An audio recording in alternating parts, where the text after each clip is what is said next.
The Sam Sorbo Show is brought to you in partnership by the Herzog Foundation. Hi there. What if the very games your kids are playing are rewiring their hearts, normalizing violence, eroding values, and opening the doors to predators, all under the guise of fun? What if there was a way to fight back? Not by taking devices away, no, but by transforming the content itself. This is the Sam Sorbo Show. We're going to be discussing this. Stay tuned. Here we go.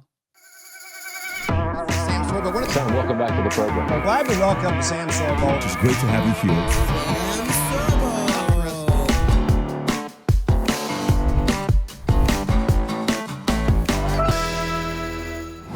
All right, welcome to the Sam Sorbo Show. Joining me today is Brent Dusing. He's the visionary CEO and founder of TruPlay, a groundbreaking platform that delivers Christ-centered video games, also comics, and animated content that's designed to protect and disciple the next generation. He's here to expose what's really happening in today's digital entertainment and to offer parents a powerful alternative. Brent, welcome to the program. Good to be with you, Sam. Yeah, it's great to see you. So, video games aren't just entertainment. We always need to be aware that what we let past our eyes has an effect on our brains. Is that right? Absolutely. You know, it's anything, the Bible says, just like you said, the eyes are the window to the soul. And so as Christians, we've thought for centuries and millennia about books. Movies are about, 100, 120 years old as a medium. But video games in terms of kind of mass appeal are really only about 40 years old in terms of kind of popular appeal in the house. And they are certainly right now where most children are spending their time. And so that's why we created TruPlay. Right. And I mean, I think back to Pong. Pong was pretty banal, right? So it kind of got ushered in as under the guise of this is just fun. This is only fun. But unfortunately, the content shifted, right? I think banal is a perfect word for Pong. Mostly harmless, sure. And most of the Atari games that came out subsequent to Pong and the arcade games were very benign. And really, most of the Nintendo games that came out with the Nintendo Entertainment System were benign. And in fact, the Nintendo really, I think, was a quantum shift in video gaming because it just brought a different level of immersiveness and ability to tell a story through a video game, but also inside the home in a way that I think transformed a whole generation. I'm 47. When I got a Nintendo in my house, I think I was probably 8 years old. And so for my generation, for every man in America under 50, most of us grew up playing video games in our house. And so it changed the way that interactive media started to form and shift opinions and perspectives and socializing, right? How did it shift opinions? And I understand how it affected socializing because now you're socializing online. I mean, I remember the first time that I realized that my kids, you've talked to that person. How do you know him? Oh, I met him on a game, Right. and he lives in Seattle or whatever. And we don't live anywhere near Seattle, And so it has that effect, but the content shifted the mindset, right? Yes. So it's interesting. The socializing started really in the 80s because to beat some of the games like Zelda or the harder Super Mario levels, you had to go talk to your friends and kind of figure out, who had beaten the level and who knew how to beat the bad guy and what the special trick was. And so you kind of use your social network at the time to figure that out. Now, in terms of content changing opinions, I think as games became, especially in the last 20 years, darker, more sexually explicit, more hyper-violent. Grand Theft Auto was another major change point where, it's one thing to have, games with fighting and, good guys and bad guys. That's just standard fare. But to have a game where you're, shooting police and beating up prostitutes and, selling drugs, and you're immersed in it, right? It's really part of your general story and part of your general purpose inside the game. And really for so many young men, especially young men, when you're immersing yourself so much into that game where it's taking more of your time than real life, then that does start to imprint on you, the way you process people, the way you process values, the way you process what your purpose is. I had a friend who did like a Broadway show. It wasn't on Broadway, but it was like that. It was a play, and so it was um, it was 7 nights a week and twice on the weekends. So it was 9 times a week, and he played a murderer, and it affected how he behaved in his regular life after a while because he played this murderer day in and day out and 4 times on weekends. And it just had an effect. I don't think you could avoid that. So have we been just naive in thinking, oh, this isn't that big a deal? Or were we, was the wool pulled over our eyes by the games manufacturers? Because I mean, Grand Theft Auto is really allowing children to role play as bad guys, as gangsters, as Yes. I mean, that seems like evil itself. Yes, and in fact, I think it's gotten worse than that. So if you look at, if you look at a game like a platform, really like Roblox, you might have heard of Roblox. If you're Sure. listening as a parent, it's a platform where 80 million children use it every day, and you think to yourself, wow, kids get to build their own games, and then other kids get to play them, and you think, wow, that's so cool, it's creative. Well, sure, except that the Wall Street Journal very recently did an article that exposed there's a lot of child pornography that goes on Roblox, sex trafficking, kids getting groomed. In fact, we've spoken to parents where that's happened to their children as young as 9 years old on Roblox, and the problem persists. And so because it affords an interaction between Exactly. between a predator and children. And where are predators going to go? They're not going to go to the adult games. They're going to go to the kids' games. They're going to go in the schools. They're going to infiltrate the Boy Scouts. They're going to go to the establishments that are expressly for children. That's exactly right. And the sad thing is, of course, they're preying on the naivete and purported innocence of the platform. Again, hey, you're just playing a video game with your friends. If you were playing in a sandbox as a child with other kids, that's a lot of fun.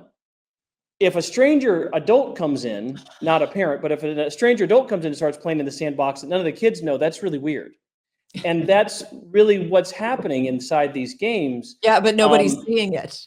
No, nobody's seeing it. Right. And, again, I think a lot of parents think, oh, it's just a bunch of benign creative fun. His friends are on it. That's where they want to be. But it's again, you can take a look. The Wall Street Journal did an article about it in October. And we know parents who that's happened to at TruPlay, because we take child safety and the betterness of children very seriously. And there's a lot of sad stories out there. And it's not just Roblox. I mean, there's other games, even games I think like Fortnite or PUBG. And again, there's something to, action and fun, but obsessiveness built around shooting and killing and all those kind of things, I think can often be overwhelming to a child. And I personally, forgive me for the anecdotes, but I have a friend whose son got addicted to Fortnite. I think it was Fortnite, and became completely out of control, like just tremendous anger management issues and all kinds of things. And they finally figured out, oh, it's the game. Like, we just have to stop the game. They went cold turkey, but it resolved the problem. And so when you realize that these games have that much of an effect, don't think that just because your kid seems to be doing okay, that they are completely unaffected. Have you ever read the book Boys Adrift, Sam? I haven't. I would highly recommend this to your listeners. So it's called Boys Adrift. It was written by a friend of mine named Leonard Sachs, S-A-X. He's a child psychologist. He's a Christian. Yeah. Went to, I think, MIT and University of Pennsylvania. And he wrote a book. It's probably 10, 15 years old at this point, about why do you see so many young men at 30 years old living in their parents' basement or working at Starbucks, failing, not getting married, not having a career, and kind of failing in life. And he points to 5 issues, one of which he talks about immersive video games. Now, obviously, as a creator of TruPlay, I'm not anti-video game, but what I am anti is something that pulls you in so deep and twists and distorts your values. Right. And so to your point around your friend whose child got so deep into Fortnite, the problem, and again, Leonard Sachs identifies this from having met with dozens, probably hundreds of children, right, and their parents, that when alternate reality becomes more important than reality, it can create, especially with still developing minds, Yes. it can create a real cognitive dissonance between what's important in life and where do you invest your time and what are the things you care about and you invest in, because for anybody, whether male or female, having a direction in your life, understanding who you are, your identity, having a set of values, having a set of goals, whatever they might be, Having a are purpose. so critical Absolutely. to us as human beings, whether you're 5 years old or you're 95 years old. And so that total immersiveness combined with, I think, a distortion in morals and values can be really, really critical for the minds and hearts of so many of our young people. I've quoted Dr. Leonard Sachs. He's Awesome. he's one of my new favorite heroes, and he talks about. I think he wrote a book, something like The Death of Parenting, and this idea that we're just abdicating, like, oh, Yes. the schools are just going to take care of it, and we don't have to worry about it anymore. And of course, that's big on my list. That's a big deal. He advocates for foregoing the play date and instead having a family date. Even when your children are teenagers, he says, because teenagers are still developing and they need their parents a lot more than our culture is willing to concede. And I think that it's because the culture is very invested these days in child trafficking, sadly. Thanks for tuning into the Sam Sorbo Show. We are in a battle for our very nation, a nation that was founded on Christian principles and on the Bible. The 10 Commandments is the basis for our rule of law. But these days, when you go talk to people on the street, you'll find that most of them don't even know what rule of law means. And that's why I'm so proud to have Herzog Foundation as a sponsor of my show. I also love what they do because they seek for the benefit of Christian education throughout the nation. So Herzog Foundation is a wonderful partner for us here at the Sam Sorbo Show. Thanks for watching. One of my favorite products that I've recommended to a number of people is Neuromatic's Quiet Brain Oil. Quiet brain is what I need when I'm trying to go to sleep. What's great about Neuromatic's Quiet Brain Oil, it's a unique proprietary blend of essential oils, very pure and therapeutic grade essential oils like frankincense, myrrh, lavender, and sandalwood. And I love it. It helps me sleep at night. And most importantly, it's very easy to travel with. That first night in a hotel for me is always a little bit dicey. Am I going to sleep well? And with Neuromatic's Quiet Brain Oil, really helps me. So I highly recommend it. You can get it at sorbostudios.com, and we'll see you there. Are you looking for quality homeschooling resources? Apologia offers top-notch curriculum for all ages. It's designed to inspire a love of learning and a strong foundation in faith. Head over to apologia.com and use code SORBO10 to get 10% off your next purchase. Equip your children with the best education tools and save today at Apologia, the trusted choice for homeschooling families. So, you founded TruPlay. How old is the company at this point? We founded TruPlay. We really got started in 2020, and we actually built content for quite a few years, because we built this platform with dozens of video games and comics and video content. So we spent quite a bit of time just building content. We built over 100 hours of content. I don't think we've ever had any subscriber ever run out of things to do, but really building things that are really high quality, that are really fun and engaging, that are enjoyed by children, but also a lot of it is enjoyed by parents. We have a lot of moms do video testimonials and say things like, I enjoy playing the games too, or they love Maple. If you can see her on my shirt, she's kind of our star female character. We have a lot of, but we also have a commitment to parents that every piece of content that we make is going to contain a biblical foundation. Whether we make games like King David's Battles or Stained Glass, where you go through a certain Bible story, or this universe of characters like Maple that are a lot like kids today, where they live in this fantastical world, but they're dealing with the same hard issues and same challenges and struggles that kids go through today while they're going on these grandiose adventures with bad guys and sword fights and spaceships and monsters to battle. Are the moms that write in or do their video testimonies, are they playing the games with their children simultaneously, or are they just going on for themselves? I think it's a combination of both. We had one woman gave a video testimonial. She says, "I just like to take a break, and it gives me some peace to play these games." What I find, what I've done with my kids, and I've seen other people do with theirs, is there are certain games where you can compete, quickly for high scores, and so they enjoy, seeing who can get the highest score in a game we have called Little Light, for example, which is, this little light of mine, that little nursery rhyme song from Sunday school. It's a game based on that, or a game called Oliver and the Vindictive Vines, where you've got to outrun these vines and race through the forest as they're trying to get you. So we find that oftentimes it's something that parents and kids can both enjoy doing together. Right. So you said, so it's both, you said both and. Yes. Why do you think that Christian families need this kind of thing? I think because right now, for every mom, if you're listening, I'm sure you'll agree, screen time is every mom's number one problem. If you have a child that's over 3 years old and it's still in your house, screen time is your biggest issue for all kinds of reasons, right? Content, bullying, too much time, too much money, not knowing what content's right or wrong, demonic agendas, we were talking about trafficking, all these things where when you and I were children, we're probably close to the same age, there was, you could watch TV, you might have the Nintendo, but there was no way for people to interact with you. Those are your interactive choices. Otherwise, you just played board games or played with toys or went and played with your friends, right? That was it. Now it's almost like the front door of your house is open and anyone on the street can come up and talk to your child. Any stranger, right, can come up and just say whatever they want to your child, right? That's what the dynamic is like.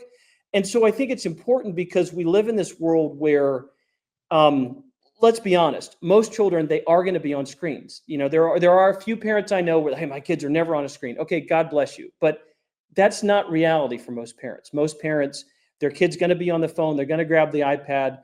And so giving a child something, this is what our goal with TruPlay was, and what I believe we've achieved based on our testimonials and the data that we see. Let's give a child something they're going to love and enjoy, that they're really going to be excited about, but it's going to build their soul. It's going to nurture them and give them something of eternal value, where they're learning the Bible, or they're also learning how to deal with situations in life in a constructive way. One of our main characters, her name is Ava. She's getting bullied. Her parents are divorced. There's a lot of children that come from divorced households. I did myself. It's not something as a child that you choose, but you've got to kind of cope with. And we have in her story, now she's fighting these monsters and bad guys that are saying mean things to her, but she's got to learn her identity is not based on what these negative things say to her. It's based on who God made her to be. So it's teaching these children, giving them something they can carry with them, not only into their childhood, but hopefully into their adulthood, as you are fearfully, wonderfully made by the Almighty God, and He loves you. It's beautiful. What do you say to people who say it's overrated? The effects of video games are overrated.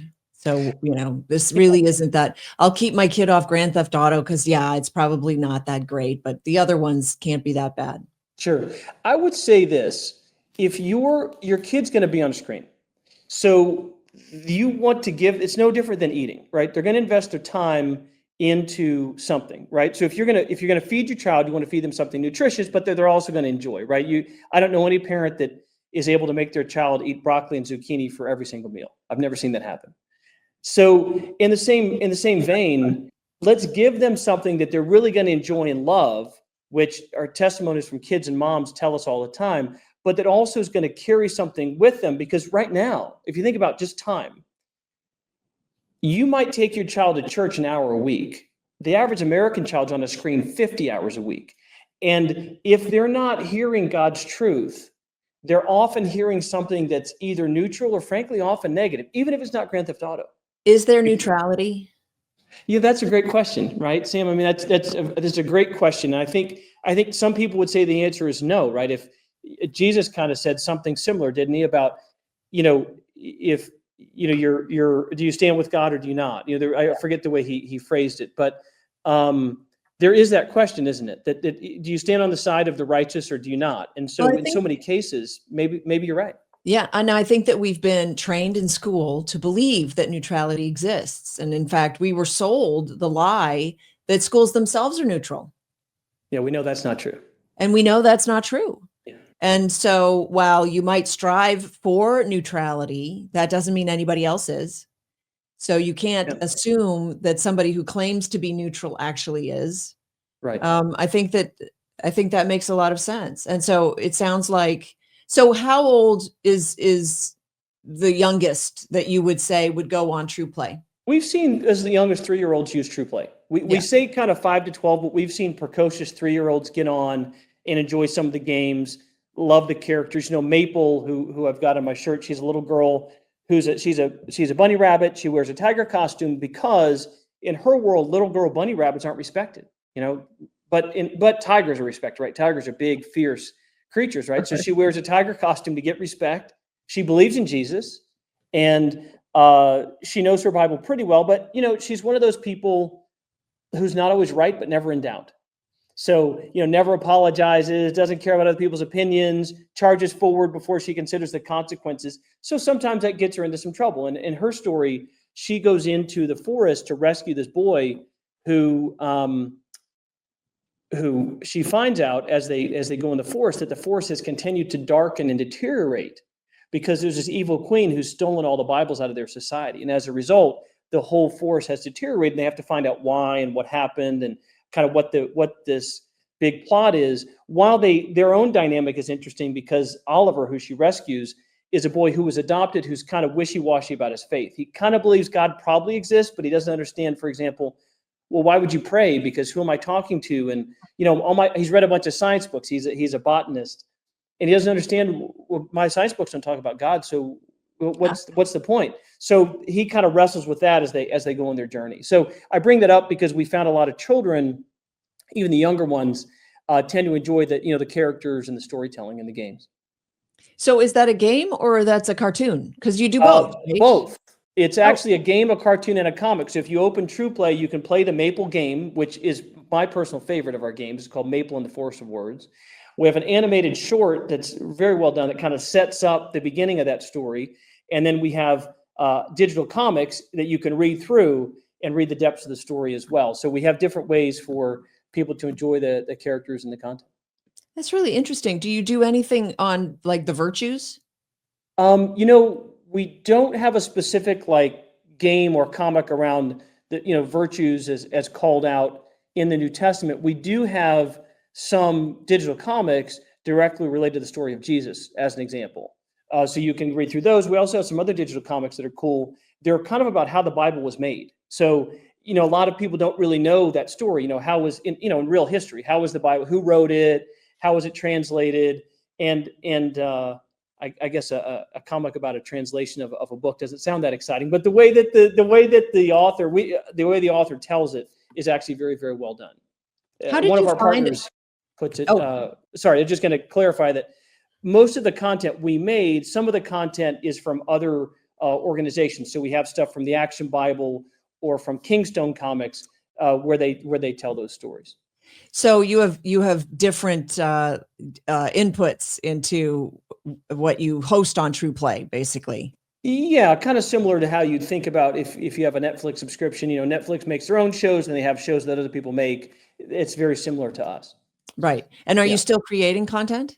Absolutely. In fact, as of this recording, we have our first multiplayer game in the final stages of testing. So a final stage of release. We've tested the game with a lot of children. They love it. It's actually been the game that's tested the best. It's a game called TruPlay Trains, where Maple, Lucas, and Oliver, 3 of our most popular characters, they're in these kind of trains where they battle each other, and it's really fun. It's fun and it's funny, and it works in a few elements from scripture in there too. So hopefully the kid gets a good takeaway from it. But it's a way you can kind of hang out and compete with your friends in TruPlay Trains. So that's in the very, very final stages of release. God willing, it'll be out here in the next few days. Maybe by the time this recording's out, it'll be live. So that's the thing about TruPlay. When you subscribe, you get access to all of our content, and we're making new content all the time to be enjoyed by our subscribers. Hi there. After my family and I started homeschooling, not long after, I decided to plan a trip to Washington, D.C. and the surrounding area. And we went with another family, and my kids had a blast. We visited all over D.C. I ran them ragged, but we had such a great time.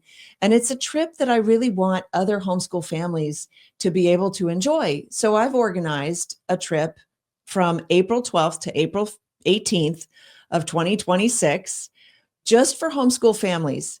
And we will be seeing some amazing sites. We'll go to Ford's Theater, where the Lincoln assassination took place.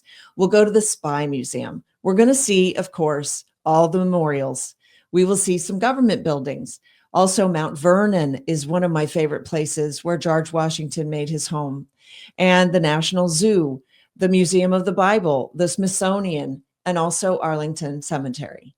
So please join me. This is one of the best things you can do as an American homeschool family. But even if you're coming from abroad, you're more than welcome. I hope to see you there. Discover the wonders of biblical history with Biblical Excavations by David Nekrutman. Teach teens to love the Bible, defend their faith, and know God more deeply with a unique collection of educational resources that bring the ancient world of the Bible to life. Visit biblicalexcavations.com/curriculum and use code SAM to get 10% off your next purchase. Dive into God's Word and enrich your homeschooling journey today. Protect your family from harmful and explicit content online with Canopy, the only solution that filters and monitors in real time. With Canopy, you can rest easy knowing your children are browsing safely and securely. Visit canopy.us and use code SAM20 to get 20% lifetime discount on any subscription. Keep your loved ones safe online with Canopy today. Hey there, if you're enjoying today's episode, take a moment, leave me a 5-star review, please. This is the way that people will be able to discover these conversations. And by the way, I will be reading some of these reviews on air. So whether yours is poignant or humorous or simply thoughtful, take a moment, leave me the review, and maybe yours will be the one that is chosen to read on air and share with the world. Thanks so much. Don't forget to like, subscribe, and all of that good stuff. I appreciate you.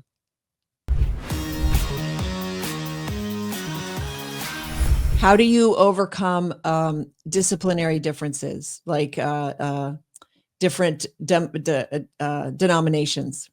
Oh, that's a great question. So we are very ecumenical as an organization. I mean, we've been, for example, endorsed by in the past, Protestants. Well, Protestants pretty big. Evangelicals, Pentecostals, Baptists, Presbyterians, Catholics. We take a very ecumenical approach. I mean, my personal belief, I very much believe in God and Jesus Christ and the truth of the Bible. I don't think it's worth us as Christians getting into arguments about small theological differences. I think what we need to be concerned about are the things, Sam, that you and I have been talking about today, all the toxicity that's being pushed on kids, all the children that are being harmed by, this evil, sexual agenda pushed on them, by the demonic content they're getting exposed to on major platforms like Disney and Amazon. We need to be more focused on, hey, let's talk about Jesus Christ and, the Bible, and the fact that you're made by a loving God and that you have a purpose and hope in your life and that the Bible's true. Let's focus on those things rather than you and I arguing about who should take communion at what time. Yeah, it's so interesting because it's one of those things. I can't remember the phrase, but it's like, I'm not sure what it is, but I know when I don't see it or something like that. Right. So I can't say that it's all, I don't know how to say it, but basically, but if it's evil, I can tell. Like, if it's evil, then that's evil, right? And so you've basically created something that is just not evil and towards the good, and that's a wonderful thing. I think that kids really need something like this because it gives them access to the thing that they see a lot of people doing, and it's hard for parents to parent and say no. Yeah. And so this affords the parents an opportunity to be able to say yes without saying yes to the evil, right? Yes, and that's what we take seriously at TruPlay, and I wish that people who made content, even if they're not Christians, just took their responsibility seriously. That if you have essentially a megaphone, and I mean, you know what I mean, I that do. you have a responsibility for the content you make, because the content you make will affect thousands, hundreds of thousands, millions, maybe hundreds of millions of people. Yeah. Many of which you'll never meet, for the good or for the bad. I Well, wish that content creators took that seriously. Actually, I think that some are too naive or twisted to think it won't, and then I think others are probably so evil and intentional they know that it will, and that's part of the reason they do it. sure. There are, of course, some of us, not just us at TruPlay, but some other people as well, who take creating positive, uplifting content for children seriously.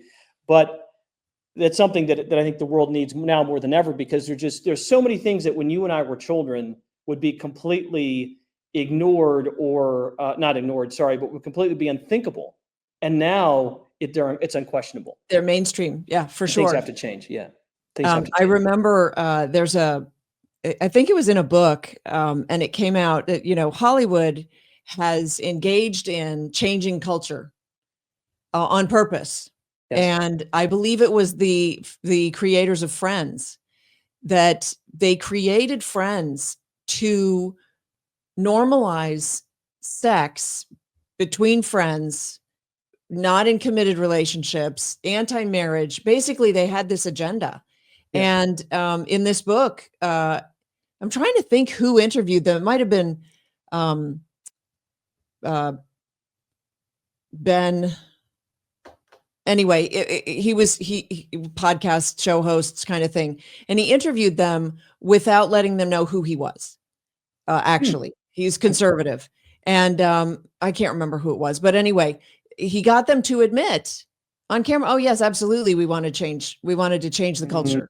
We wanted to normalize, out of wedlock pregnancies."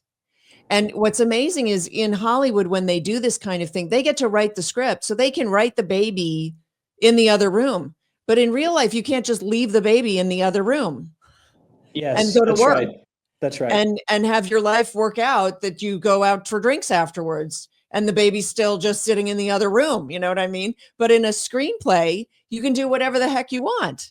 And so it looks like, and they started well before that, Murphy Brown, and even before Yes. that, Yes. it was the fathers on sitcoms that became the bumbling idiots. And, Yes. we recently started watching, I think it was Leave It to Beaver, which you would think, oh, that was the 1950s. Those were the golden years. That's the good old days, right?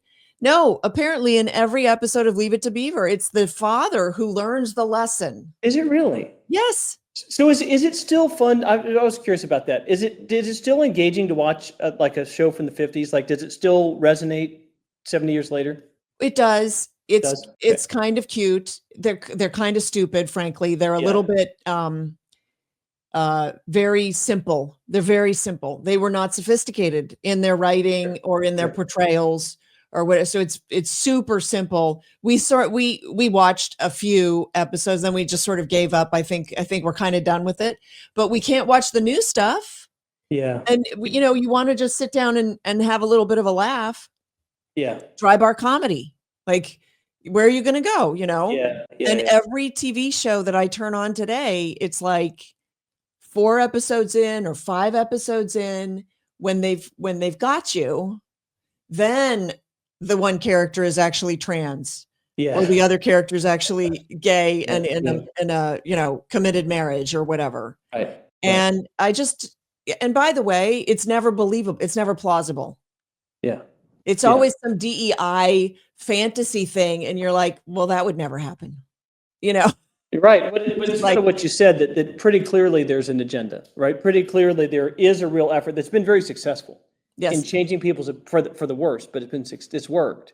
But to change people's opinion on basic things. We have to make people aware and set them free and say, you know what? I know that the culture is telling you that you need all of this and that you want all of this. You actually don't. Do you feel good when you get up from your couch after binging on Netflix? No, you don't. So Let's stop binging on Netflix. Let's stop exposing ourselves to the violence that they're putting out. I mean, it's tremendous violence. So And I'll give go you and ahead. your listeners a couple interesting statistics to this point. So if you survey Americans and you say, do you believe in God without a doubt? 68% of Generation X, which is of course you and me, and baby boomers and the silent generation all say yes, we believe in God without a doubt. 68%. Millennials is about 46%, and Gen Z it's 31. Yeah. And we don't even have the numbers for Gen Alpha, but my guess is it's much lower than that. Why? Well, because kids are on screens 50 hours a week. And to your earlier point, actually, Sam, Yes. where you go, well, is there really neutrality? Well, if you're not teaching the things of God, then what are you teaching? The things of the world. Now, it may be benign, like a Candy Crush, where it's harder to say Candy Crush is Okay. ruining your life, right? Right. But there's so much. If you just scroll through Netflix, or especially the HBO, the Max app, and you look at how many overtly demonic or really dark sexual shows there are in there, versus how many people. And of course, you and your husband know this more than anybody. How many quality Christian pieces of content are there? And it's so strange, isn't it? So if you survey Americans, it's still true that over half of Americans go to church. No, less than half of Americans go to church, but it's still over 100 million people are in church every Sunday, right? So it's still true that I think something around 60% of people identify as Christian on a survey.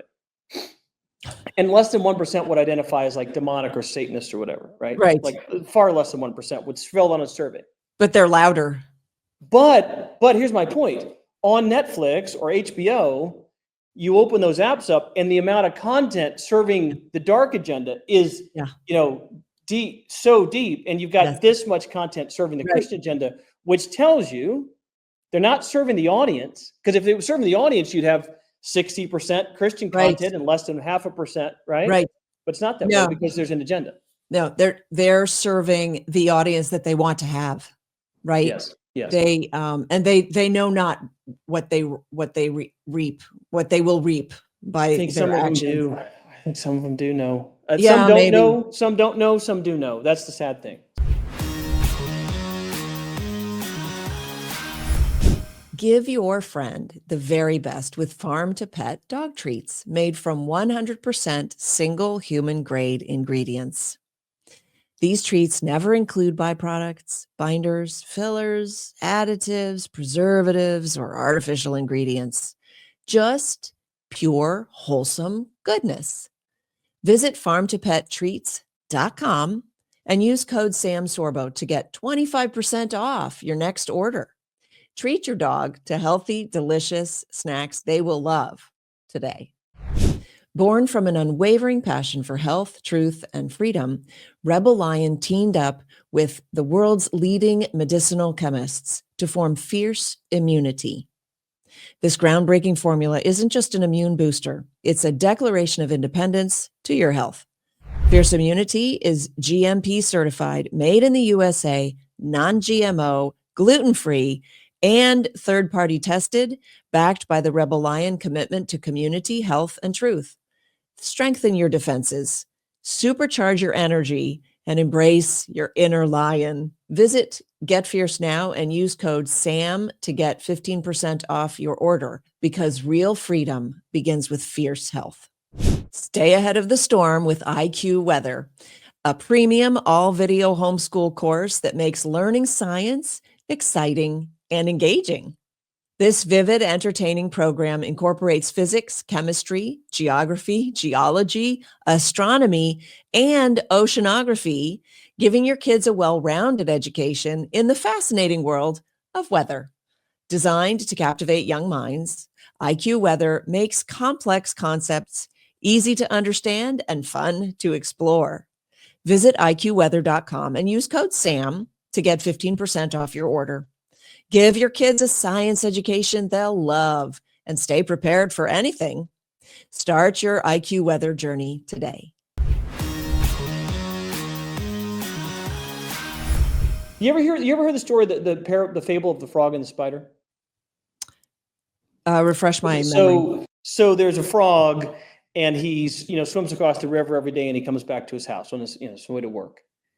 And there's a spider that's known in their society who's known for, biting and poisoning and killing the other animals.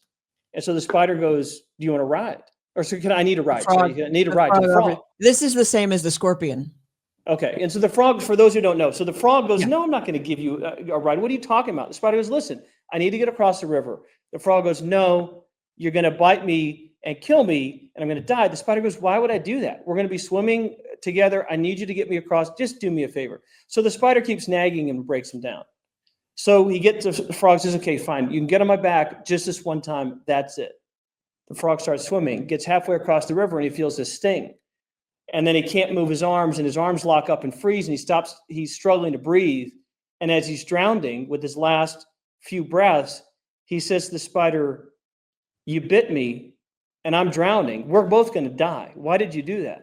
The spider says, "Because I'm evil." And I think that's what we're dealing with some of the people who are making content that young children are playing today. Yeah. The way that I've heard the ending is because it's in my nature. Yes.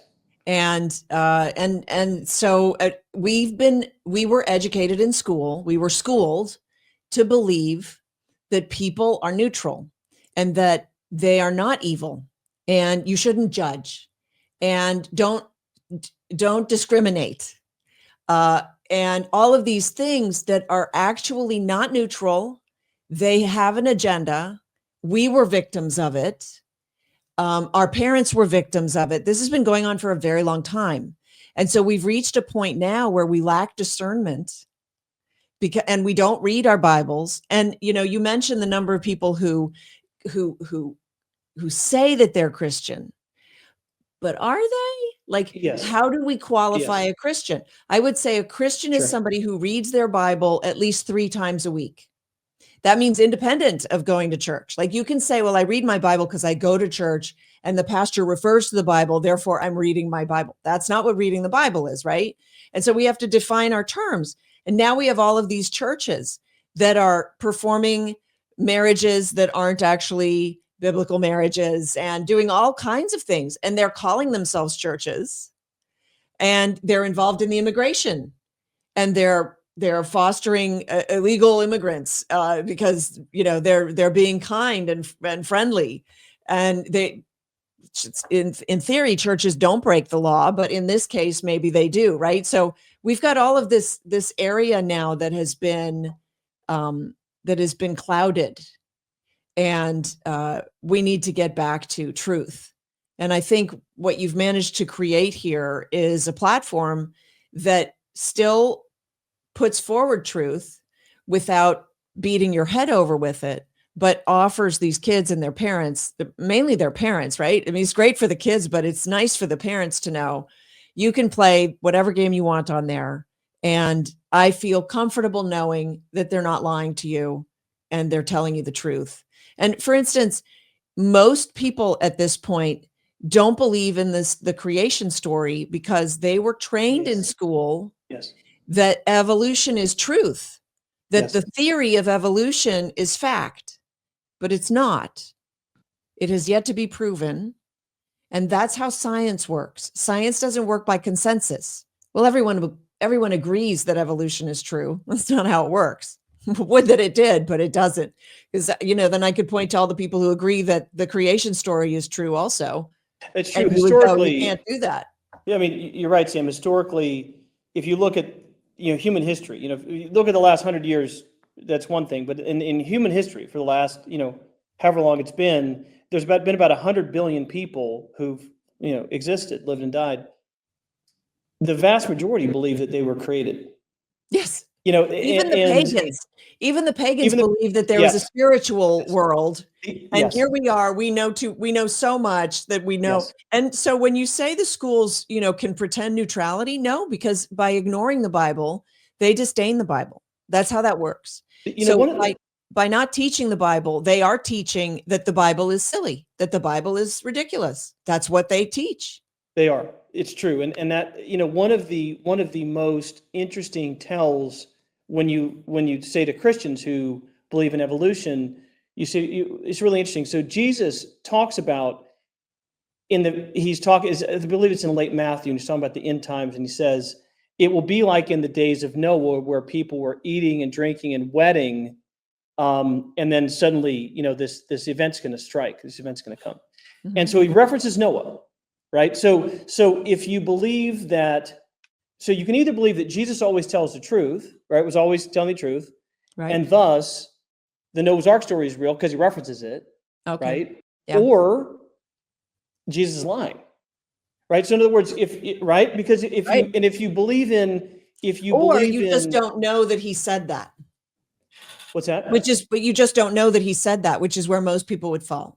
Well, yeah, but then be hard pressed. Rip anything out of the Bible, because you can just say that, well, who knows what he said at all? Well, then why read your Bible if you don't think that it's true? Has Right. a level of authenticity. Yeah. So where I'm going with that is that when you think about the idea of a creation, the Noah's Ark story is really a really tight corollary or really sequel to the creation story, right? Because right in Genesis 6, Yeah. you have a recreation in a sense, right? A restart at least.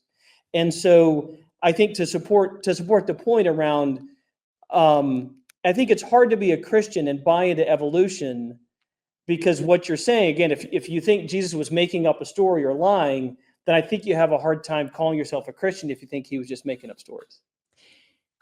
You'd be surprised. There are evangelical young women sitting in abortion facilities today because we haven't been taught that there's absolute truth. We've been taught that you just make it up as you go. You can make your own truth. That's what we learn in school. And so I wish that more people were as aware as you are of truth and fiction, but they're not. And they think that they can believe in evolution, but still believe in Jesus. They really do. Because I know them. Yeah. They do. Yeah. Okay, we're running out of time. So I have 3 questions that I ask every guest. What's your education background, and do you use it in your current career? So I went to Harvard in the late 90s, and I do use it, but in a different way than you would expect. When I was at Harvard, I read a lot of philosophy. So a lot of people don't know this name, but there's a guy named Michel Foucault, who was a French philosopher in the 70s, who really is the godfather of the whole entire woke movement. And when I say woke, I mean the sexual agenda, the gender dysphoria and all the just awful sexual stuff that we're getting pushed in just about every corner you turn. Right. That started, a lot of that was kind of catalyzed by his philosophy. And here's the point. Him, Jean-Paul Sartre, who a lot of you might know, the editor of the Le Monde newspaper, and quite a few other very, very prominent French intellectuals in the 1970s, wrote an open letter petition in the 70s. At the time in France, the pedophilia law was 15 years old. So in other words, if the child was under 15, you were guilty of pedophilia, but if over 15, you weren't. They protested the law because not that 15 was too low. No, that 15 was too high. Mm-hmm. In other words, drop the bar to 0 so that there would be no prosecution for pedophilia offenses.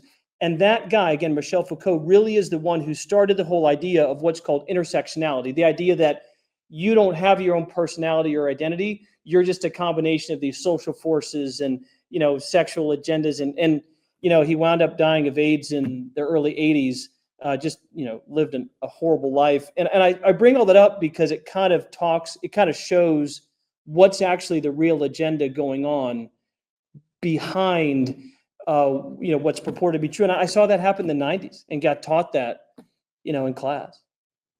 And so that's what set you on this path. No, it didn't set me on the path. God called me to this, but what it did was it informed me as to what the root behind the agenda, But what were you studying at Harvard? Economics. Okay, so you use a little bit of economics, but it's not your career. I use my statistics class just about every day. If there's one class that I took that I use every day, I took statistics, and it's incredibly valuable. Yes, no doubt. There are no doubt there are specific classes that have proven valuable, but it just often seems to me that people study certain things and then they end up doing something that's, sure, they use some of what they learned in what they're doing, but that's not what they actually went to school for. And over there, economics is kind of the version of the business degree. So that's kind of what I've done for most of my, I've been a tech entrepreneur and then really used that use that to really build things explicitly for the kingdom. So there are some things I think I took away Yeah, that I no use a doubt. little bit. Yeah. What advice would you give your younger self? I think I would tell any younger person, because I'd say this to somebody today. I think it's really wise to, when you're in your 20s, that you have three things that you want to accomplish. You want to uh, get right your relationship with God. You want to figure out what you're going to do with your career, and you want to figure out who you're going to spend the rest of your life with. So I think if you're in your 20s, and those are the three things you can be focused on for that decade. And I think if you can hit those things correctly, right? What's my work purpose? Who am I going to spend the rest of my life with? And can I really, do I really have a relationship with God, and can I build on that? If you can nail those three things, I think you can set yourself up for a pretty good path going forward. So that would be your advice to your younger self? Yeah, I think so. Okay. Did you do that? Yes. Oh, okay. And so final question, what's the most urgent cultural shift you see as necessary to? We've got to get God right back in front of the eyeballs of our youngest generation. Yeah. If you ask any parent, what's your most precious thing? Well, my child. Great. Well, how are we doing? If you had an alien, visit from another planet and just give a scorecard, how are we doing? Well, anxiety, suicide, depression rates are all-time highs for kids. Well, drug use is all-time high. Brain damage is actually all-time highs because of drug use. Well, that's not good. Sex trafficking is at an all-time high, or at least in America, it's at an all-time high. Everything we've talked about today, right? We're off the rails. Church, lack of biblical literacy, all of those things. And so we've got to, as parents and as content creators, and myself and my colleagues who work with me at TruPlay, we've got to continue to produce great content, or if you're a parent, to make sure your child's getting content and exposure to the reality of Jesus Christ, to the truth of the Bible, to the fact that there really is a real God who's all powerful, but guess what? He loves you and he's done a lot for you. And I think so many people don't even realize how much God's done for them in their lives. Yeah. And don't even understand that his character is so much one of graciousness and kindness. They kind of have this misconception. God's like this mean, angry dad. And it's like, no, God tells you to wear your seatbelt because he doesn't want you to fly out the windshield of your car. Right. He's not telling you to wear your seatbelt because he's trying to restrain you. Right. So they misunderstand his character. So I think that's the most critical fight of our times right now. We've talked a lot about that today, and you've done a lot on this, as has Kevin, and as have a lot of our mutual friends and a lot of people, and then what we're doing at TruPlay, that we've got to take back the hearts and minds of our children for Christ. Yeah. No truer words. Brent Dusing, thank you so much for coming on. Good to be with you today, Sam. Thank you. So that was Brent Dusing of TruPlay, and you can find everything in the links that are attached. Thank you so much for joining me for today's show. This is the Sam Sorbo Show. Remember, speak truth and speak it boldly. We'll see you next time.